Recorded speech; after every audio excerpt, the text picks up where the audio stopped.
ಯವ್ವಾ ಏನೋ 10,000 ಆಗೈತಾ? ಆಗಿತ್ತು ಮಾವ, ಈಗ ಮತ್ತೆ ಕಮ್ಮಿ ಆಗಿದೆ, 9 ಆಗಿದೆ. ಮೇಕಿಂಗ್ ಚಾರ್ಜ್ ಎಲ್ಲ ಸೇರಿ 10 ಆಗ್ಬೋದು ಮಾವ. ಅವ್ವಾ ಮಾಕಾಳವ್ವ, ಗೋಲ್ಡ್ಗೆ ಚಿನ್ನದ ಬೆಲೆ ಬಂದ್ಬಿಟ್ಟೈತಲ್ಲಪ್ಪ.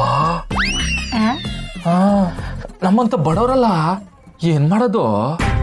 ಗೋಲ್ಡು ಚಿನ್ನದ ಬೆಲೆ ಬಂದಿದ್ಯಾ? ನಿನ್ ತಲೆ, ಗೋಲ್ಡು ಚಿನ್ನ ಎರಡು ಒಂದೇ. ನಿಂತಲೆ ಗೋಲ್ಡು ಚಿನ್ನ ಎರಡು ಒಂದೇ ಅಲ್ಲ. ಚಿನ್ನ ಅಂದ್ರೆ ನೀನು ನನ್ ಚಿನ್ನ. ಅಯ್ಯಯ್ಯಯ್ಯೋ, ಅಯ್ಯೋ ಏನ್ ಮಾತಾಡ್ಬಿಟ್ಟೆ ಮಾವ.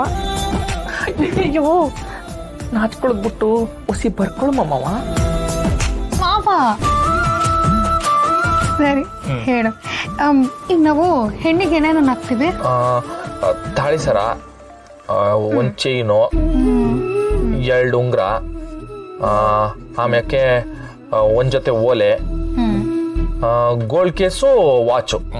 ಆಮೇಲೆ ಹುಡ್ಗಂಗೆ ಏನೇನು ಹಾಕ್ತಿವಿ? ಹುಡ್ಗಂಗೆ ಅವ್ರ ದೊಡ್ಡ ಮನ್ಸರು ಪಾರವು, ಏನಿಲ್ಲ ಅಂದ್ರೂ ಒಂದ್ 30 ಗ್ರಾಮ್ ಸರನಾದ್ರೂ ಹಾಕದ್ ಬೇಡವಾ? ಹಾಕ್ಬೇಕು. ಆಮ್ಯಾಕೆ ಬಲ್ಗೈಗೆ ಎಡಗೈಗೆ ಒಂದೊಂದು ಉಂಗ್ರ, ಸೂಟು ಬುಟ್ಟು, ಆಮ್ಯಾಕೆ ಒಂದು ಕಾರು ಕೊಡಮ್ಮ ಅಂತೀವಿ. ಮಾವ, ಇದಕ್ಕೆ ಇಷ್ಟೊಂದು ಖರ್ಚು ಮಾಡಿ ಮದ್ವೆ ಮಾಡಿದ್ರೆ ಎಷ್ಟು ಹಣ ಬೇಕಾಗುತ್ತೆ ಗೊತ್ತಾ? ಇನ್ನು ರತ್ನನ್ ಮದ್ವೆ ಮಾಡಬೇಕು, ರಮ್ಯನ್ ಎಜುಕೇಶನ್ ಕಂಪ್ಲೀಟ್ ಆಗಬೇಕು. ರಾಣಿ ಮದ್ವೆಗೆ ಇಷ್ಟೆಲ್ಲ ಖರ್ಚು ಮಾಡಿದ್ರೆ ತುಂಬಾ ಟೈಟ್ ಆಗೋಗುತ್ತೆ. ಏನ್ ಮಾತು ಅಂತ ಅಡಿಯಪ್ಪಾರು, ಈಟೊಂದು ದೊಡ್ಡ ಸಂಬಂಧ ಬಂದ್ಮ್ಯಾಕೆ ಆಗ ನಾವು ನಮ್ಮ ಕೈ ಮೀರಿ ಪ್ರಯತ್ನ ಮಾಡ್ಬೇಕಲ್ವಾ ಪಾರು? ಅದು ಅಲ್ಲದೆ ರಾಣಿಗೆ ಇಂಥ ಒಳ್ಳೆ ಸಂಬಂಧ ಬಂದೈತಿ ಅಂದ್ಮ್ಯಾಕೆ ನಾಳೆ ನಮ್ ರತ್ನಂಗೂ ಒಳ್ಳೆ ಸಂಬಂಧ ಬರ್ಬೋದಲ್ಲ ಪಾರು?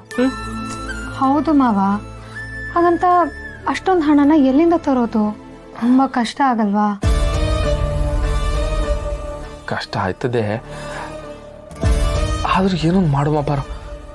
ನಾನು ಬೇಕಾದ್ರೆ ನನ್ನ ಅಡ ಇಟ್ಟು ಯಾರ ಮನೇಲಾದ್ರೂ ಜೀತನಾದ್ರೂ ಮಾಡಿ ನಾನು ಅವ್ರ ಅಂತಸ್ತಿಗೆ ತಕ್ಕಂಗೆ ಮದುವೆ ಮಾಡೇ ಮಾಡ್ತೇನೆ ಪಾರು. ನಮ್ಮ ರಶ್ಮಿ ಮದುವೆನೋ ಹೆಂಗೋ ಆಗೋಯ್ತು, ನಮ್ಮ ರಾಣಿ ಮದುವೆನಾದ್ರೂ ನಾನು ಚಂದಾಗಿ ಮಾಡಬೇಕು ಪಾರು. ಇದು ನನ್ನ ಆಸೆ ಪಾರು. ಸರಿ, ನೀನು ಇಷ್ಟೊಂದು ಆಸೆ ಪಡ್ತಿದ್ಯಾ ಅಂದ್ರೆ ನಿನ್ನ ಆಸೆನೇ ನನ್ನ ಆಸೆ. ಒಂದು ಕೆಲಸ ಮಾಡೋಣ, ನಾನು ಸಿಟಿಲಲ್ಲಿರೋ ಎಲ್ಲ ಹಾಸ್ಪಿಟಲ್ಗೆ ಅಪ್ಲಿಕೇಶನ್ ಹಾಕ್ತೀನಿ. ಎಲ್ಲಾದರೂ ಒಂದು ಕಡೆ ಕೆಲಸ ಸಿಕ್ಕೇ ಸಿಗುತ್ತೆ. ಕಮ್ಮಿ ಅಂದರೂ 1 ಲಕ್ಷ ಸಿಗುತ್ತೆ.